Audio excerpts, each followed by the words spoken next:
That's it from the summary for the day of 540 for the 17th of August. Some conclusion or DPA notes. All these surface drone attacks are not going to do much. I just want to say the Ukrainians are investing in this. I mean, they have to, you have to drive or keep the Russian fleet away. But such attack is mainly not going to do a lot. Maybe it's mostly PR. You're unlikely to sink the entire Black Sea fleet with just suicide drones, because if you can, then nobody will have a navy in today's day and age. The situation at Robotyne continues to be very tricky. As you can see from the report just now, as per reported by Ryba, the Ukrainian forces launched rolling attacks, as I have been telling you these few days. They have the 116, 117, 118, the territorial defense are pushing forward. If I'm not wrong, they are the territorial defense. If I'm wrong, then I'm wrong, okay? So they are pushing forward and engage the Russian forces. Then they are trying to tire out the Russian first line of defenses, as in the day. I'm not talking about the strategic purpose. I'm talking about like within Robotyne, the defense line. They are trying to engage them, exhaust their ammunition, exhaust their energy. And when this group is not meant to succeed. As they fall back, the next force push in, and the second force that is attacking is the real offensive force, which is why it's the airborne and the 46th Brigade and 118. And so this second force is the one that is supposed to punch through, because the first group has already weakened the Russian lines and or exhaust the ammunition and energy. The second one will be able to punch through more easier. But however, it seems like it has not worked out yet. It's seemingly did not work out yet. At least the pro-Russian source have not mentioned that this has succeeded. But of course, even if they succeeded, they probably will not have told us. So the situation continues. The battle continues to be very fierce in this area here. We're fighting at Robotyne and towards Verbove, and the fighting continues. And it's basically the same situation as yesterday, as the Ukrainians trying to expand their zone of control around Robotyne and blow up this salient. However, it's going to be very difficult because the Russians have this defense lines, and this is the purpose of the defense lines, and there's another major one over here. So even as they try to push out, there are certain spaces that they can, but there are other places that will be extremely difficult, especially around Verbove. So yeah, so this is the situation, but they do have reinforcement at Mala Tomashka. So the 116 and 15 Brigade of the National Guards are here. With the Ukrainians building up in this area here, maybe they will attack Novoporovska. Maybe they will just be sent down to Robotyne, Verbove region to reinforce and continue this push. And over at the situation at Velika Novosilka sector, fighting is getting fiercer and fiercer. It seems there's more fighting being reported in this area here. Ukraine definitely have secured Urozhaine. They are pushing out, as I mentioned before, which I told you so. Right, I told you so. If you have been watching the past few days, up to a week or two, I have mentioned that it is important for the Ukrainians to build up a buffer zone around the eastern part of Urozhaine as well as the western part of Staromaiorske, and then they'll be able to capture Zavine Bazania. So with a pincer movement. So tentatively they are pushing directly. Not at Staromaiorske though. At the Staromaiorske region, the Russians are holding a very, very strong line around this area here, and the Ukrainians have no idea what to do about this. The Russians are continuing attacking Ukrainian positions within Staromaiorske. So the Ukrainians are mainly now focusing on Urozhaine side first. They are attacking out and towards this lasagna. So hopefully they will eat this Italian food, or if not, then they can have some chicken rice. Over at this area here, on the eastern part, in the Novodarivka, Novopil, Lavatne, Prione, region, this is getting very interesting because we have some pushbacks, some enhanced skirmishing.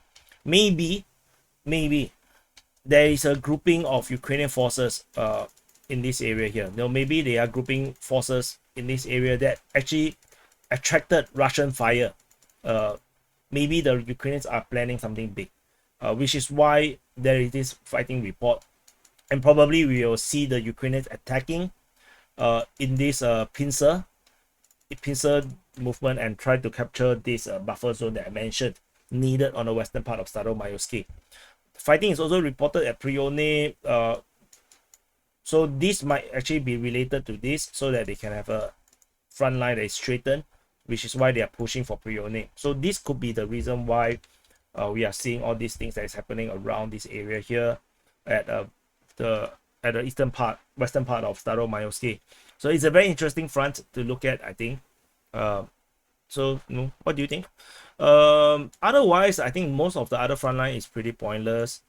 This Moldova train strike is very interesting. There is a drone footage of this missiles hitting the train at Mizova. But the problem is as you can see, it's actually pretty far from the front line. It's around 60 kilometers on average.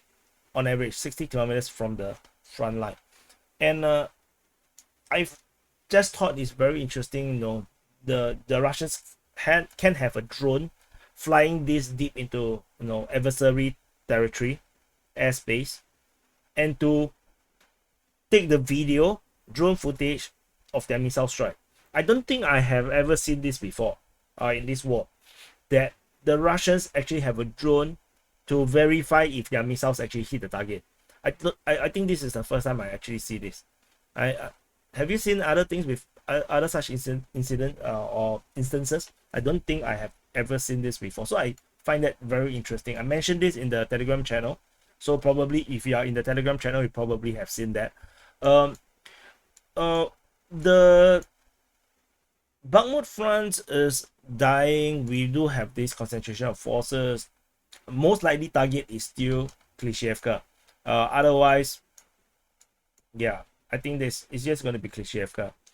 So let's see how this goes. Fighting in the north is interesting. We have this push. It doesn't look like much, honestly speaking. Crimea front is going stale, and over at the Kupiansk front, I mean Svatove front, yeah, okay. The Kamazinivka. Yesterday we have this attack from the Russians being reported at Kamazinivka. Didn't go anywhere, so this is not an offensive operation, probably just positional fighting. This area is still in the northern part of Svatove front. Novosibirsk, Stemenivka, this is they have been doing this for months and months, so don't expect much from that. So for the pro-Russian side, I think the only thing really to watch is actually Kupiansk front. How far can the Russians continue to push in this area here is very interesting. And while the Petropavlivka, you can see that it's actually an octopus. This town actually looks like an octopus. This is actually Petropavlivka. So I believe that when the report comes in for the first time, the fighting has reached Petropavlivka, reached the first houses. Don't get too excited. It might actually be just here. It might be actually just here. It's not gonna be. It's just gonna be like very very far away from actually the town center of Petropavlivka. So, but it is getting quite close. And Sinkivka is looking more and more untenable for the Ukrainian forces, as the Russian forces is continuing to push southward in this direction, and they will continue to increase their salient around this area here, and then we probably will see a major push through the forest, and Sinkivka will be untenable. The Ukrainians will have to do this withdrawal out of Sinkivka. Tentatively, it looks like they have not withdrawn yet, and there is also rumors from pro-Russian sources saying that The Ukrainian forces, despite the pressure at Kupiansk front, are not taking forces from other front line yet to reinforce Kupiansk just yet. So if you're pro-Ukrainian, then I think that might be, I don't know if it's good or bad news. It's a good news in the sense that the other fronts will not be weakened because of what is happening over at Kupiansk, but it also might mean that the Ukrainians may not have enough forces to deal with the situation at the Kupiansk. But anyway, that's it. And I also want to address there is a comment saying that no, because yesterday I mentioned about the Ukrainians still have a lot of reserves. And then people say that no, Whip Union say that there's only left with 3 brigades. But 3 brigades is still a lot. And that's just the brigades. 2 of the brigades actually have Abrams tanks, or at least supposed to have the Abrams tanks, and they are not ready because the Abrams are not here yet. And then we have Leopard 1s. The Leopard 1s are not part of the because there was this Pentagon League, right? In the Pentagon League, there was around 9 or 12 brigades, offensive brigades that is trained by the Ukrainian side, by the NATO side. There is 4 brigades that is not that was trained by the Ukrainian side that is not part of that list. So those are probably already in operation, in fighting. And then we still have the Leopard 1s, and these Leopard 1s are currently being refurbished and will be sent to Ukraine. I believe there might be a few already in Ukraine. The thing is, they still need to build up, and definitely they will already have the reserve, the people to fill in all these positions, and they're probably all in the western part of Ukraine. So when I say manpower, I'm not saying that they are going to be able to throw more forces into the front line, but they are not ready. A lot of these troops are probably earmarked for these new brigades that is supposedly going to be the part of the new spring offensive for next year. So because there is all this talk about the Ukrainians are really looking forward into the next offensive, which is the spring offensive. So yeah, so probably we're going to see the Abrams and the Leopard 1s for that offensive. So but this offensive is if the current Challenger, the brigade with the Challenger tanks are all wiped out or totally grind down to the point where it's combat ineffective, then yeah, that's probably pretty much the end of this counter offensive, maybe. So anyway, thank you for watching, and do press the like button, subscribe, and I'll see you in the next update.